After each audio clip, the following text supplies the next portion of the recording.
morning sun shines on the gleaming hide of a muscular ranch horse. The aroma of bacon and coffee drifts from the wood cook stove at a cow camp. Silver spurs jingle as the men and women of the West get set for another day in the saddle. From the heart of Canada's finest ranching country, this is the Spirit of the West with rancher and horse trainer Hugh McLennan and his collection of music, poetry, and conversations with the folks who live and work with horses and cattle in the Spirit of the West. Draft horses have been a passion for the guy who's my guest this week for a long time. Roundups, brandings, cattle drives, and rodeos have been part of his livelihood, and he still bends his back and puts shoes on those gentle giants. He also sings great cowboy songs in the style of the legendary Wilf Carter. And I know you'll enjoy hearing from Randy Holler today. You sure would, and I've seen some guys go skidding across, they leave their heels in the dirt about 1.5 feet. And Baxter Black takes us along checking cows with Old Brown. Suddenly, Old Brown nosedived into an abandoned oil well. 12 feet across and deep as Lake Superior. And what the heck happened early this spring? Forecasters had predicted an easy season for wildfires. Find out on the Rangeland News. This summer started out with a lot of people predicting that it would be kind of a slow season. And we'll talk a lot about driving teams today, and a spectacular runaway finds its way into the cowboy poetry spotlight. There's chunks of chain and canvas come flying out the back, and now they've changed their course again. They're headed for the shack. On the Irvin Saddles and Western Wear horse training file, even the great trainers have bad days, and you'll hear about some of them. Another classic song of the West for you, the story behind the song, and yeah, you probably heard me say it many times, but I'll say it again. Gathering cattle in the fall is pretty much cowboy heaven for me, and I love to play this one. It's all about that. Here's Bren Hill.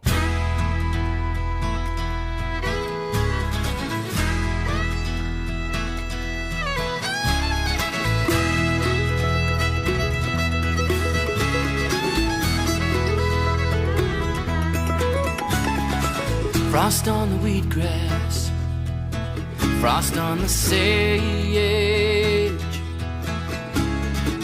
frost on the aspen leaves, steam on the lake.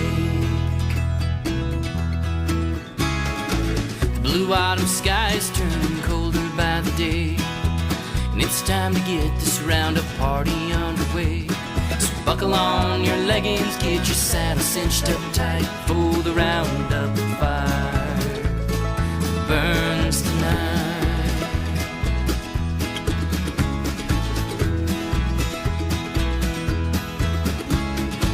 Cattle on the skyline, cattle in the trees, riders close behind them, and freedom on the breeze. Well, this way of life is getting older by the day, and it's time to get this roundup party underway. So rousing up your ropes and spur your ponies quick and light, for the roundup fire burns tonight.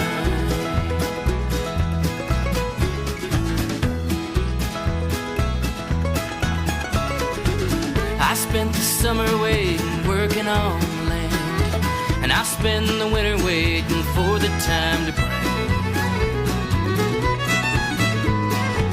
And I spend a lifetime riding through the sage.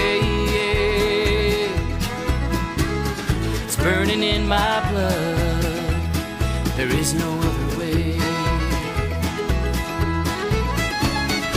You can call me crazy, say whatever you will say, but it's time to get this roundup party underway. So buckle on your leggings, get your saddle cinched up tight, for the roundup fire burns tonight. Yeah, the roundup fire burns tonight.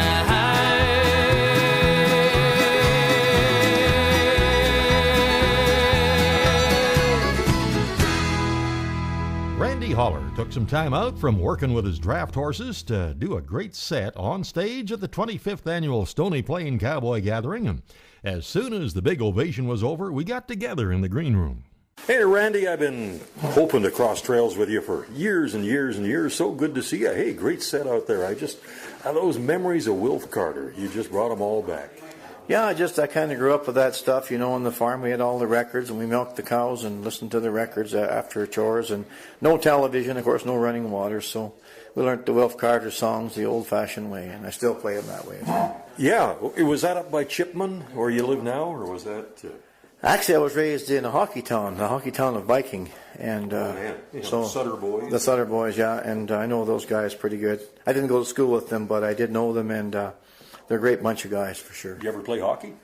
I played a bit maybe on the slough when we were kids. We were too busy milking cows and riding the school bus for that business. Yeah. They're pretty handy farm boys, and I went there one time to get a bit of grain from their dad, and he grew registered oats, and.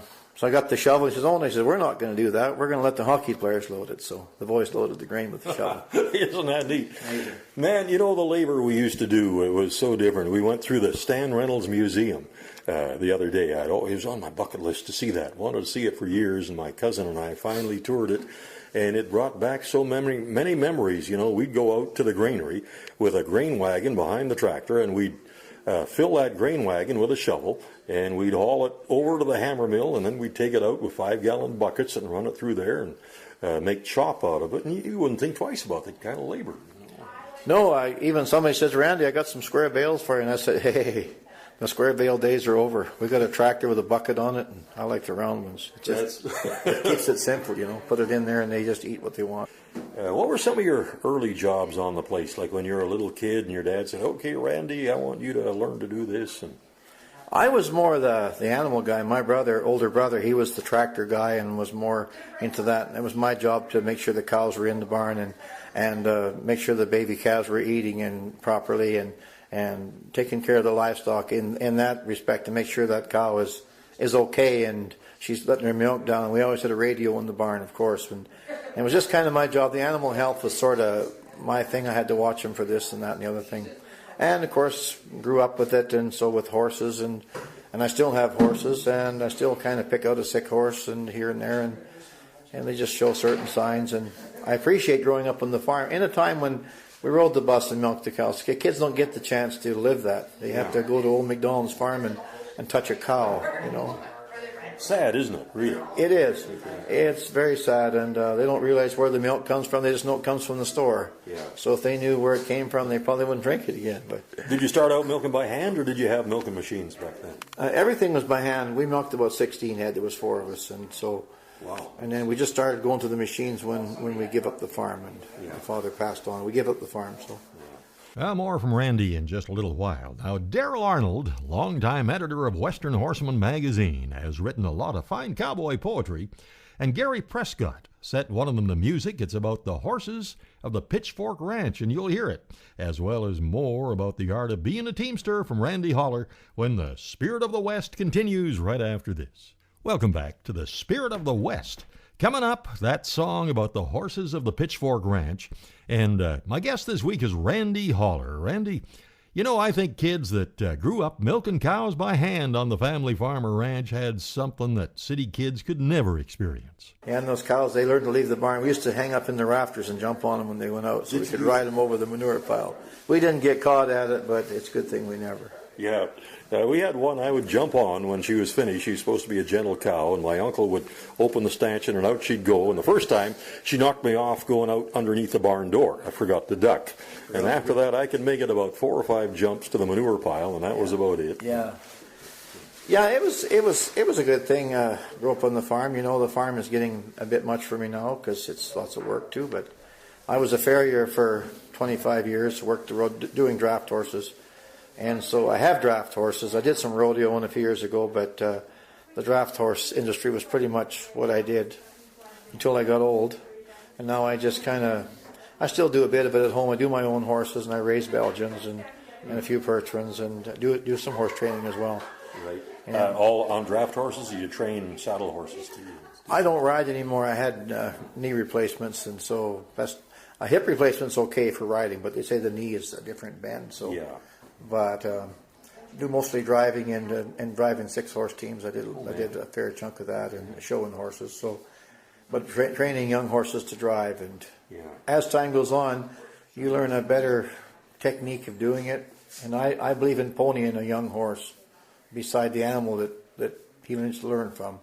Before you get on, or before you hook him, you need to pony him along beside. He learns to stop and go and turn and all those things. Just cuts You mean the work. pony him from the back of a saddle horse, or from hook him up to an old, well-broke draft horse? Tie a colt to each side of a draft horse. Oh, yeah. Snub them back so he can't get in front of the team. Right. And just drive your team and pretend they're not there. And when they're acting like they're a 4-horse hitch and getting over and side passing and stepping and stopping without turning and looking at the wagon or the stone boat, whatever you have to be hooked to, then they're ready to be in the harness and they'll just go to work. Yeah.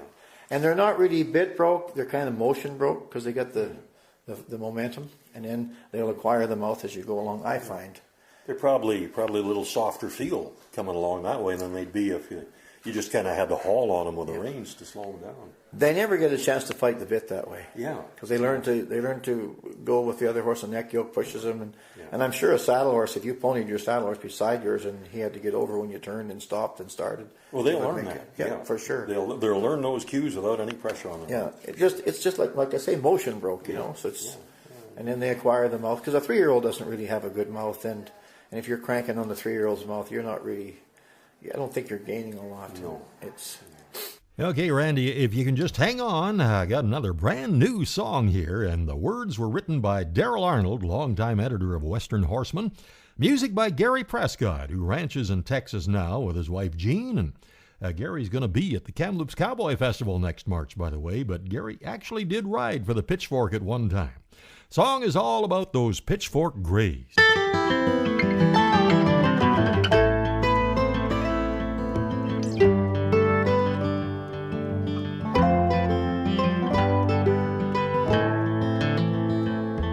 It was not so strange on the Pitchfork Range to find a gray in a cowboy string. You could always bet he was from the ghetto, their stud Joe Bailey's king. Now the gray I rode sure pulled his load, not a job he could not do. I could rope and cut, really crack the nut on the gray horse I call Blue. In the golden haze of those Texas days when the Pitchfork trails were new, we were young and proud and we bragged out loud to be part of the Pitchfork crew. Through dust and heat and the tall mesquite, we rode sorrels, browns, and bays. But we felt the best as if we'd been blessed when we forked those Pitchfork Grays. Well, you give your best till it's time to rest. You get stiff and your vision blurs. You passed your prime and you know it's time that you quit and hang up your spurs. I felt sad and old when my bed I rode. 'Twas the only life I knew. But it made my day when I heard them say, you done good, just keep old Blue. In the golden haze of those Texas days when the Pitchfork trails were new, we were young and proud and we bragged out loud to be part of the Pitchfork crew. Through dust and heat and the tall mesquite, we rode sorrels, browns, and bays. But we felt the best as if we'd been blessed when we forked those Pitchfork Grays.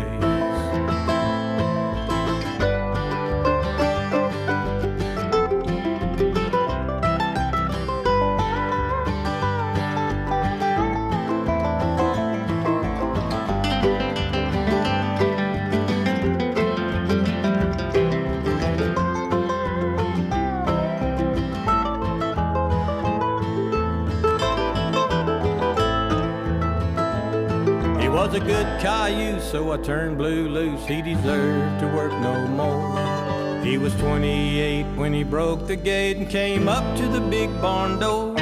Came home to die, how my heart did cry on that cold and bitter day. I'm a-telling you that I sure was blue when I lost my Pitchfork Gray. In the golden haze of those Texas days when the Pitchfork trails were new, we were young and proud and we bragged out loud to be part of the Pitchfork crew. Through dust and heat and the tall mesquite, we rode sorrels, browns, and bays. But we felt the best as if we'd been blessed when we forked those Pitchfork Grays. When we forked those Pitchfork Grays. When we forked those Pitchfork Grays. sure happy to hear that Gary Prescott is booked for the 2018 Kamloops Cowboy Festival. Gary and Gene were both up to our place a few years ago, and Gary and I got to get horseback together. I know folks are going to enjoy that. Now, let's get back to my guest, Randy Holler. But boy, those old teams, in the old days, just before tractors kind of took over, and thrashing was all done with a big thrashing machine, and the teams go out and pick up the stooks and throw them on the wagon and pull it in and then pitch them off into the thrashing machine. And there was noise and there was confusion and there was exhaust and there was smoke and there was chaff.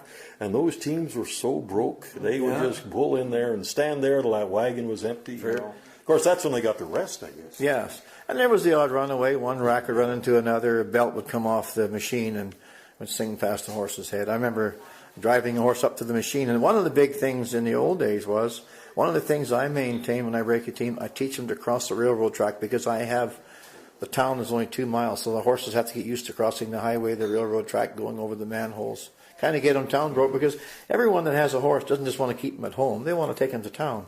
And they got to be kind of town broke, so they're used to cars coming and going. And the road I live on, there's hay hikers, and there's bale wagons, and there's big trucks. There's a feedlot up the road, so there's cattle liners going by, and there's the grader, and they just have to get accustomed to all those things. You ever have, over the years, remember any runaways you might have had, and what led to them? I broke a line one time driving a team, and I hauled them in a circle, and I got them around so they faced into the crowd, and they stopped where they normally were parked. So I got off lucky, but I never had a full bore runaway. Touch wood, I'd not say I can't have one. It can certainly happen. Heard a lot of stories of the old dump rake going through a hornet's nest on the ground, and they come just swarming up and start stinging the team. And that dump rake, there's not much weight there once they get going with that thing. Well, it likes to sway, and they have a bar on there that the neck yoke rides in, so when it sways, it doesn't work the horse's collar, so it can slide on that bar. And you'll see that a lot of equipment like the binder and the mower, people don't take it into consideration. They don't put a ring on the neck yoke because it's bolted to the pole, because that would cut the vibration of the mower down, because it's on an eyelet, as opposed to the pole would really vibrate in the ring, and it would eventually affect the horse's neck. Oh yeah. So there's lots of things to consider in when they drove those horses, and they worked all day. And my dad worked in a big ranch that had 15 binders going around the field, or maybe 15 seed drills, 4 horses to breast, and haul the water out and give them a drink at noon and give them their grain. And it was quite a thing to farm with horses in the old days, for sure. Yeah. Boy, yeah, the routine was different. I mean, those horses had to be looked after first, and that day started pretty early and ended pretty late by the time they were unharnessed and brushed and groomed and fed and watered. Yeah, my dad said that they went to the barn about 6 and they pushed the hay and grain to the horses, and of course they harnessed up after breakfast and led them out and had a drink at the tank, and they had the old pump engine going there, and they took them and hooked them and went to the field. Great days, weren't they? Okay. Randy, grab yourself a coffee while we bring in the Rangeland News, and Baxter Black has, I think, the true episode about checking cows with Old Brown, when the Spirit of the West continues right after this. Howdy, friends. This is Baxter Black on Spirit of the West with Hugh McLennan, with a little peek at pasture working with Old Brown. If your group or association is planning a meeting and are on a thrifty budget, check out Virtual Video Baxter. That's me. I'll video a personalized welcome, then furnish several humorous stories to run between your speakers. Signbooks can be used as auction items. We've done rodeos, museums, bull sales, the Conservation Service. Use your imagination. Virtual Video Baxter. Give us a call, 800-654-2550 at baxterblack.com. You don't have to be pretty, just dependable, explained Randy to his date. He was referring to his 1976 Chevy pickup, which he affectionately calls Old Brown. Well, Jackie climbed in and they headed off down the road. It was an unusual pairing, these two. She was a born-and-bred city girl, and he was a small-town Kansas rancher with a deep respect for the land, cows, and machinery. He invited her to go for an afternoon drive, give her a taste of the country life, and he might have even taken a picnic basket with a bottle of fine wine if he'd thought of it, but he didn't, of course. The trip included one chore. Randy's bull, named Tommy, had wandered into the neighbor's pasture, and Randy planned to retrieve him. Our handsome couple went through the gate, and Old Brown navigated her way through the tall summer grass amidst the neighbor's cows. Suddenly, Old Brown nose-dived into an abandoned oil well. 12 feet across and deep as Lake Superior. The left front wheel was spinning in midair, and the hood was below ground level on the driver's side. Jackie slid into Randy's lap. Everything on the dash crashed on top of him. Randy stayed calm as Jackie patiently explained, "If I die this way, I'll kill you." Randy climbed out of his window, over into the pickup bed as the truck teeter-tottered on the brink. When he reached the right rear bumper, he talked Jackie into following him. She reached him, and he hopped off and left her on her precarious perch. "I'll go get help," he said. "You balance the truck. We've got to save Old Brown. Oh, and don't get off. Snakes, you know." He struck out to the pasture. It was 107 degrees at 1:30 that afternoon. Meanwhile, the pickup was being surrounded by curious cows, sniffling and jostling around the strange, sweating, sunburnt figure that swooshed, hissed, cried, and cussed him like a rabid bobcat. It only took Randy an hour and a half to get back with his dad's tractor, but it's taken Jackie a little longer to see the humor in it. Now when they both sit at the Liar's Table at the Brandon Iron Cafe in Atlanta and tell the story, there seem to be two versions of it. Randy just smiles at her and looks out at Old Brown parked in the front. Yep, he says she don't have to be pretty, just dependable. This is Baxter Black on Spirit of the West with Hugh McLennan.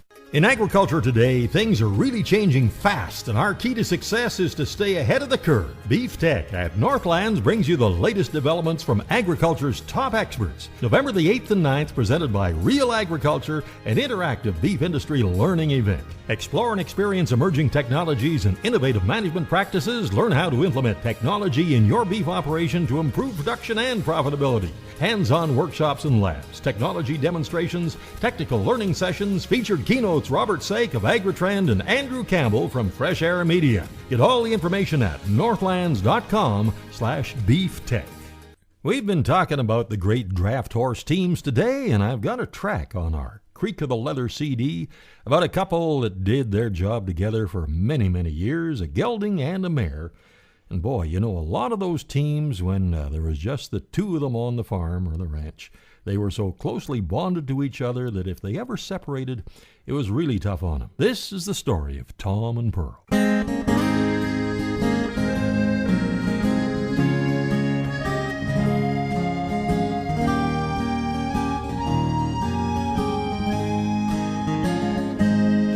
Oh, they worked with one heart, they were never apart. That old team I called Tom and Pearl.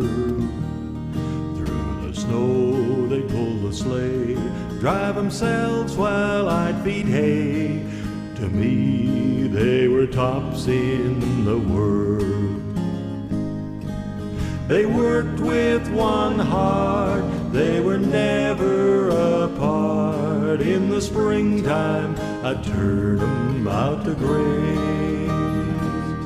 When the snow'd fly in the fall, I'd harness them in their stall. And we'd work all those cold winter days. Didn't we, Tom and Pearl? Come on, Tom and Pearl. We got work to do now. You know the rules.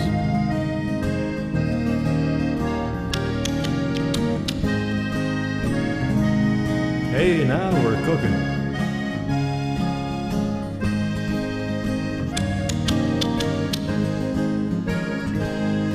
When Tom and Pearl got real old, one day the ranchers said they'd been sold, and a truck came to take them away. Well, I turned and headed for home, 'cause I just had to be alone. He didn't ask me to help load him, I guess he knew what I'd say. Now Tom and Pearl are in a better place, where the work's at a slower pace, and on those gold trails there's no grades to climb. And I pray that when I die, I can look up to the sky and see him coming so I can drive him one more time. They worked with one heart, they were never apart. In the springtime, I'd turn them out to graze. When the snow fly in the fall, I'd harness them in their stall, and we'd work all those cold winter days. Come on, Tom and Pearl, time to go home now. You know the rules.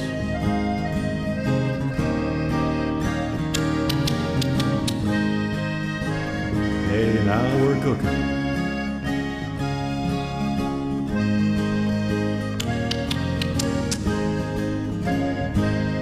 Though I'll never forget Tom and Pearl.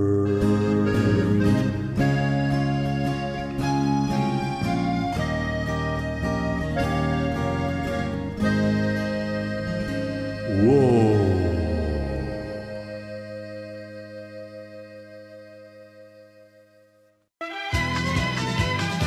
Now the news of the Rangeland, a roundup of news and coming events from around the West.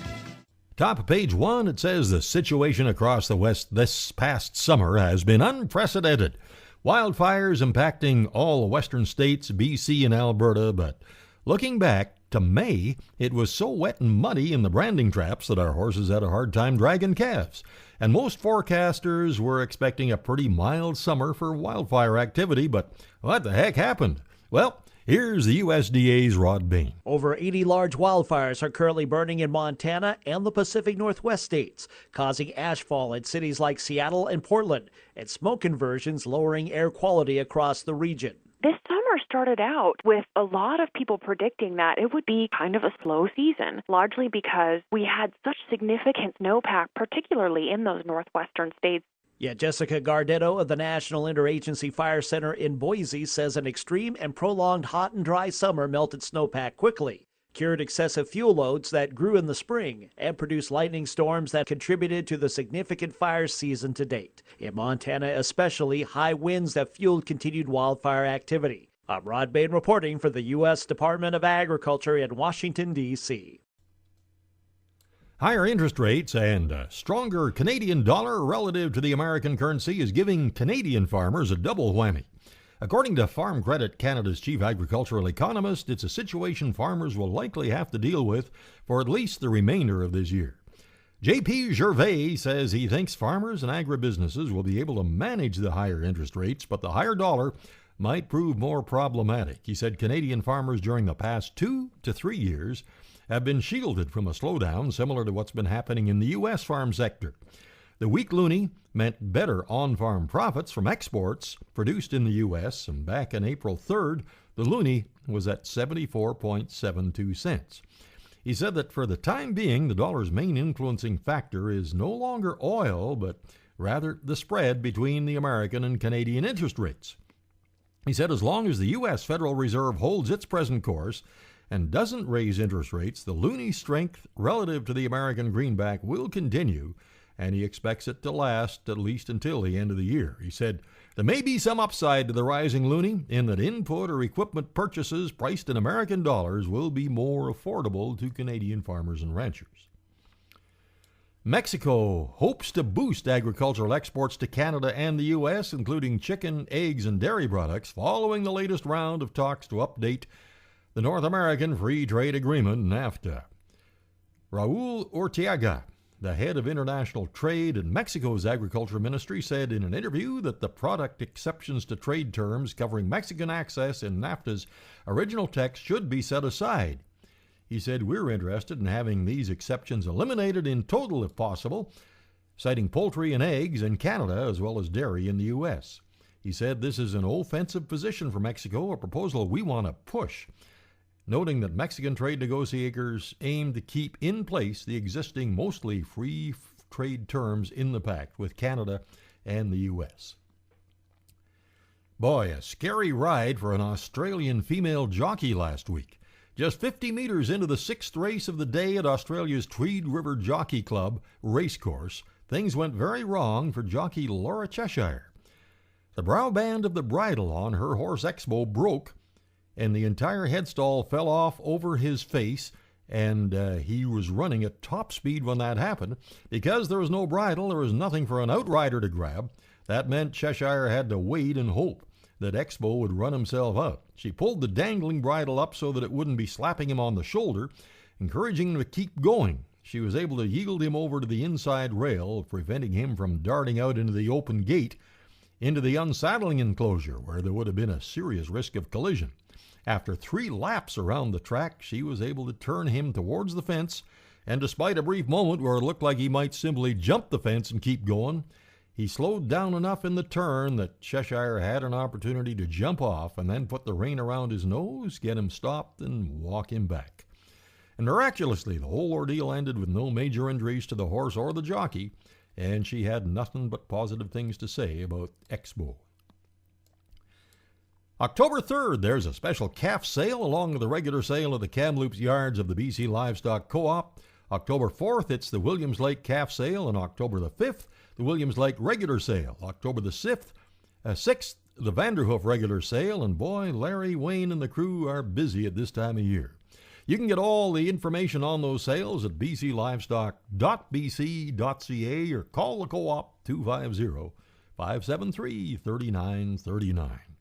Meanwhile, over at the Innisfail Auction Market, regular cattle sales every Wednesday, 2 horse sales a month, and lots of special sales coming up as the fall run gets going. To book your cattle, you can call them at 1-800-710-3166. And that takes us down to the final item, and this is kind of personal, but I couldn't find anything else really that was worthwhile, and I thought I'd share it with you. I passed a milestone birthday a little while ago, and thanks, by the way, for all the messages and calls. This one I didn't get, but the answering machine got it. It was former Canadian Football League player and our oldest kid, Spencer, and his 2 young boys, our grandsons, Reed and Jet. And if you ever go to our answering machine, it says something about the award-winning Spirit of the West radio show and leave a brief message.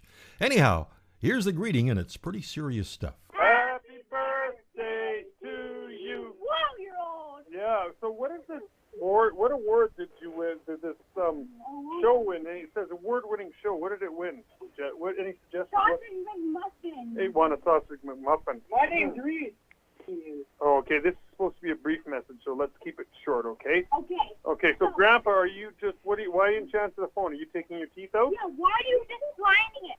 No, he's there. How rude. They're probably listening to us right now, that they're not answering the phone. You know what, I think at this time of night, usually when Grandma baths Grandpa, she's bathing him right now, probably washing his hair. I think. Hair, a little bit.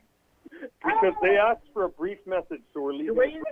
And Grandpa, will you make it to 100? Maybe. Grandpa probably will, knowing Grandpa. He'll still be skiing. Yeah. To replay this message, press 1. To go to the previous message, press 1 to... Anyway, I guess we'll keep that and probably play it for those kids when they turn 50. And that's the Rangeland News. Coming up on the Urban Saddles and Western Wear Horse Training File, even the greatest trainers can have bad horse days, and that's next when the Spirit of the West continues right after this. Welcome back to the Spirit of the West. Coming up on the Urban Saddles and Western Wear Horse Training File, even the great trainers can have bad horse days, and you'll hear what they do about it.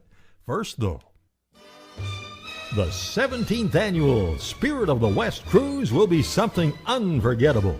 My wife Billy and I will be hosting a big group of ranchers, farmers, horse and cattle folks, and Spirit of the West listeners for a trip I know many of you have had on your bucket list for a long time. September 16th, 2018, we will sail out of Quebec City and cruise Canada's maritime provinces in all the glory of the fall colors, including stops in Charlottetown, Prince Edward Island, Sydney and Halifax, Nova Scotia, St. John, New Brunswick and the Bay of Fundy, Bar Harbor, Maine, Boston, Portland, Maine, and Cape Liberty, New Jersey, with an optional stay in New York City. Now, just for the Spirit of the West group, we have a tour of a cattle operation in Nova Scotia. We'll have all our great Western music concerts and sing-alongs, and we'll be swapping lots of ranching stories. And we'll have a lot of special activities just for our group. You'll find more details on the cruise section of our website at hugh-mclennan.com and on our cruise Facebook page, and you can always call the toll-free number 1-800-530-0131. Jim and Karen were just telling us that this cruise has really filled quickly, and a reminder that our early booking discount is in effect only until October the 1st. And the cabins are getting to be in pretty short supply, so I'd suggest, if possible, getting your name in as soon as you can. Now it's time for the Horse Training File, brought to you by Irvine Tack and Western Wear, Canada's largest Western store. At Irvine Tack and Western Wear, you won't find this. Hey, yo! But you will find this. Welcome to Irvin's. How can I help you? You won't find this. What size boots you wear there, boy? You got tiny feet. But you will find this. Absolutely, we have your size. In fact, I've got the perfect pair for you right here. The one and only Irvine Tack and Western Wear, something for everyone. Cowboys and cowgirls to city folks too. It's Western Wear with a welcome twist. Off exit 305 on Highway 2 by Crossfield. Open 7 days a week. Canada's largest Western store. When we watch great horsemen and women, and sometimes are fortunate enough to ride with them, we find, boy, they can sure make that horse look good no matter what they're doing. But even the great ones will, from time to time, wind up in a situation with a horse where they can't get the job done, whatever it is. It usually comes back to something missing in the colt's foundation, but not always. A world-class trainer confesses that one time he'd just finished shoeing a pretty good gelding of his own that he'd been riding for quite a while. But he has an incredibly busy schedule, and he did everything right, it seems, with his clients' horses and spent much less time on his own. But he's such a great hand that he could usually get by. But one day after he finished shoeing this gelding, as he stood up to straighten his back, the dog jumped off the truck and landed on a pile of tarps. Well, they crinkled, and the horse panicked and spread shoeing tools all across the yard. Now, the guy had not planned to spend the next 2 hours getting this horse over his tarp phobia. He had all kinds of work lined up for the day, but that's what he did. And the next day was he ever glad he got that colt to accept the tarp willingly, because he used it carefully with the right intention and timing. The next day, he was asked to help a neighbor shipping cows and calves and bulls, and the pens were a muddy mess. The loading chute was like a toboggan run, and the bulls had no intention of being sorted or even loaded. So the owner handed this guy a flag, and he said, "You might need this to encourage those bulls to load." Well, thanks to the work he'd done the day before, his horse did accept the flag, and he got the bulls loaded. And most of the work he did the day before consisted of working with the horse's sense of self-preservation and his potential trust, and he put them together. It really wasn't about the tarps or the flag, and I'll try and remember to elaborate more on this next week. And for Irvine Saddles and Western Wear, that's the Horse Training File. Our horses really enjoy that daily feeding of Hoffman's Horse Ration, and you can find out more at hoffmanshorseration.com. For over 40 years, Northlands in Edmonton has hosted Farm Fair International, one of Canada's top agricultural shows, where thousands of guests come to the Edmonton Expo Centre to show and sell top-quality livestock. November the 8th to 12th, Farm Fair International is proud to welcome international buyers from the Commonwealth of Independent States, European Union, Latin America, North America, Oceania, and South America, in addition to local ranchers. Enjoy a wide variety of Western entertainment, including stock dog trials, the Heritage Ranch Rodeo, and more. Get tickets and information at farmfairinternational.com. Now, just before we get back to Randy Holler, here's a family group. They call themselves the Broken Chair Band. It's Dad and Mom and a 12-year-old fiddle-playing daughter. And this one's called The Crossroads of Ropin' and Rhymin'. When our eyes met, I knew he'd be leaving, with his tail stuck straight in the sky. Old bulls don't get old, being reckless and bold. Why run when God made you fly? Well, my pony knew just what to do. I built a loop as he tracked that bull down. I dropped coils as I threw in my loop. It was true, and we tripped that old boy to the ground. It's all position and timing, like the crossroads are open and rhyming. It's a dance that you do like the old buckaroos when your pony is lighter than air. And the stars, they shine just like diamonds as we're dancing in three-quarter timing, and the world spins away at the end of the day, and there's nothing at all that compares.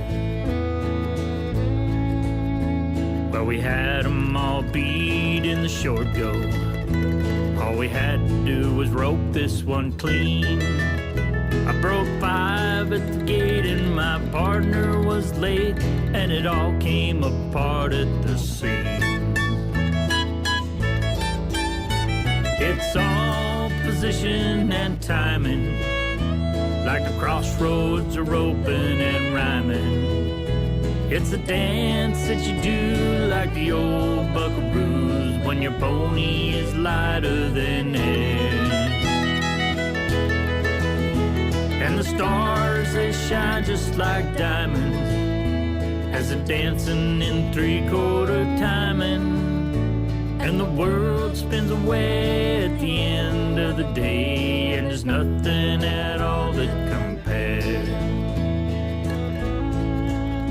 She was standing alone in the dance hall as the band played the You and Me waltz.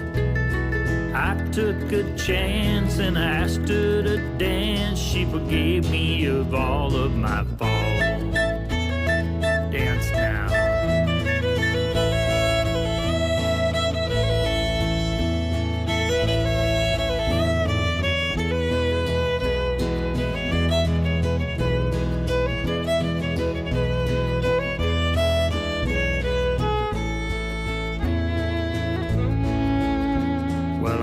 Her if she'd be my partner, if she'd be my partner for life.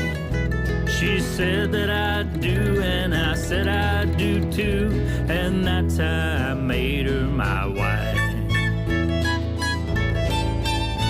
It's all position and timing, like the crossroads are open and rhyming. It's a dance that you do like the old buckaroos when your pony is lighter than air. And the stars, they shine just like diamonds as you're dancing in three-quarter timing, and the world spins away at the end of the day, and there's nothing at all that compares. And the world spins away at the end of the day, and there's nothing at all that compares. And now, let's get back to my guest, Randy Holler. Did you ever do any of the heavy horse pulling competitions? I never pulled. I shod lots of pulling horses, and I used to spend about 2 weeks at Calgary at the Stampede. I went there before the show and I shod show horses, and then I would go out to Saskatchewan partway through and I'd do a bunch of horses for the Japanese.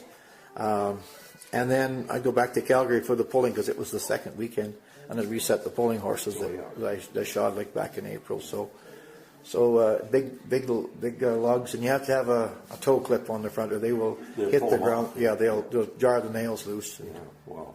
I watched a lot of that, never ever did it, but it was amazing how hot those horses would get.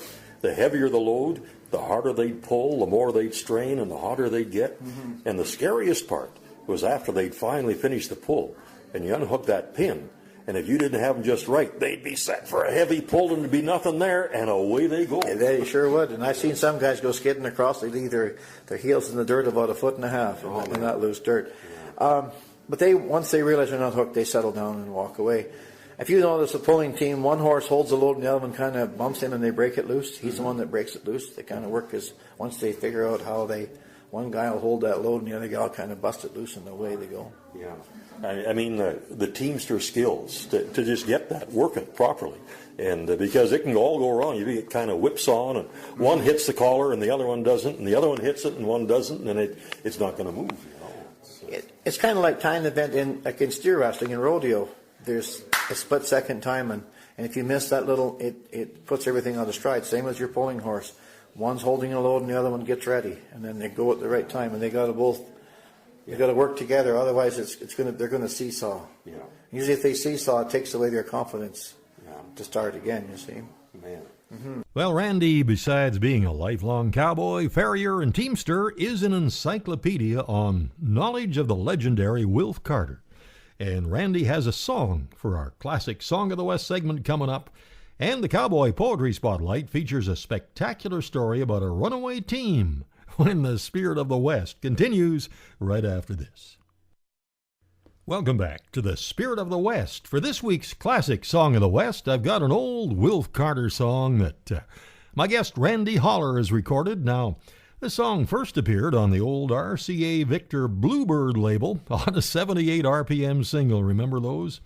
It was produced April of 1940.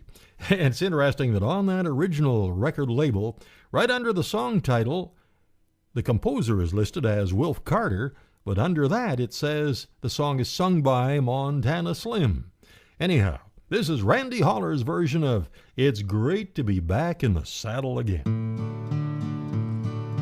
It seems ages since I rode the ranges. It seems ages since I sat old pal. Time has changed many scenes on the prairie where the range herd and branding corral. Many old cattle trails I deserted where we rode through the cool shady glades. No more campfire gleam on the roundup. In my roundup of dreams they all fade. Oh, it's great to be back in the saddle after years neath the bright city lights. And I'm telling you, I sure was lonely for the rangeland and quiet twilight night. Oh, it's great to be back in the saddle, just to ride along and dream of old days. And I'll never go back to the city. I can't quite get used to their ways. And the old log corral lies in shambles, and the old bunkhouse door still swings wide. That little old ranch home where I spent my childhood sits a little gray-haired couple side by side. When evening shadows fall, I list the stories of the many, many changes since I left. At times it makes me sad, but still I'm happy to be back at my old home in the West. And it's great to be back in the saddle, just to ride along and dream of old days. And I'll never go back to the city. I can't quite get used to their ways. I can't quite get used to their ways. Randy Holler and that great Wilf Carter song from an old RCA Victor Bluebird 78 single. An old neighbor of mine had a whole collection of Wilf Carter songs on the RCA Bluebird singles. And a number of years ago now, I asked him what happened to all those records. And he said, well, we were really into clay target shooting, and one day we ran out of clay targets. Guess what we did with those records? Oh, my goodness. Anyway, it's we're going to keep with the focus on the draft horse teams now, and here's Brian Salmon in the Cowboy Poetry Spotlight and When the Binder Ties. The fall of 1940 and harvest's underway. Old Shorty hits the binder team to cut some crop that day, but due to lack of maintenance, the knotter wouldn't tie, so he parked the team and wandered off to ask the neighbor why. Now Kirby was a tractor man, his place his special pride. He kept things neat and forged ahead with every single stride. So would he help old Shorty out? You bet your boots he would. He'd set the knotter and the twine to make the ties all good. So Shorty gathered up the lines and crawled up on the binder. Old Bobby kind of turned his head and peeked around his blinder. While he saw Kirby standing there, stoop low to have a look, He discharged hard from either end, which really spooked the hook. They hit the collars running hard, and Shorty rolled a flip. He smacked the ground upon his face and split his upper lip. The lines were flying through the air as in a charge they fled. Like thoroughbreds in a wagon race, their nostrils flaring red. Well, they was headed westward when Shorty hollered gee. For once they listened to his call as mindful as could be. This turned them promptly to the east, the stars on center stage, and headed through the oak crop like a monster in a rage. The binder screamed in terror and the oak crop starts to fly. The kicker's making rainbows of the grain up in the sky. The knife is nothing but a blur, the pitman can't be seen. The bull wheel bent the heifer shaft, and Shorty's gone obscene. Grease is dripping from the rig, the bearing's smoking hot. The team has now picked up a gear, it looks like all they've got. And the elevator canvas clocks 1,000 RPM. The reel slats are flashing past, so don't be touching them. Now things ain't looking half so bad, the team is running straight. When they opt to change the tempo and they cut a figure eight. A clover leaf, an octagon, the pace is far too fast. The binder parts are leaving now, they knew she couldn't last. There's chunks of chain and canvas come flying out the back. And now they've changed their course again, they're headed for the shack. Shorty gets excited, Kirby springs out of the way. And Shorty screams out, "Haw!" to Bob and promptly saves the day. Then up across the lumber pile and through a barbed wire fence. The team is getting winded, this ain't making any sense. They stop and slowly look around at the wreck across the field. As Kirby claimed, had the knotter tied, you'd have had a record yield.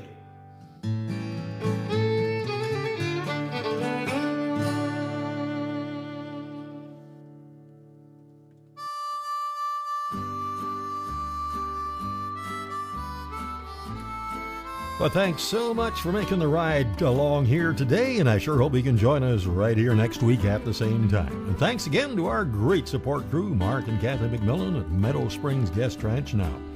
If you need tractor parts, any make, any year, see Mark's page, bctractorparts.com. Oh yeah, special thanks to our good friend Paul Kelke, who for so many years has owned and operated one of the finest eating places in the West, and that, of course, is the famous Huckleberry's in Wetaskiwin. We got there for kind of a family get-together back in August, and oh man, prime rib, huckleberry pie, and those other beef ribs, wow, it sure filled us up. And by the way, the new issue of Canadian Cowboy Country Magazine should be out now. You can subscribe online at cowboycountrymagazine.com or call 1-800-943-7336. Till next week, I'm Hugh McLennan. Hope to see you down the trail somewhere real soon.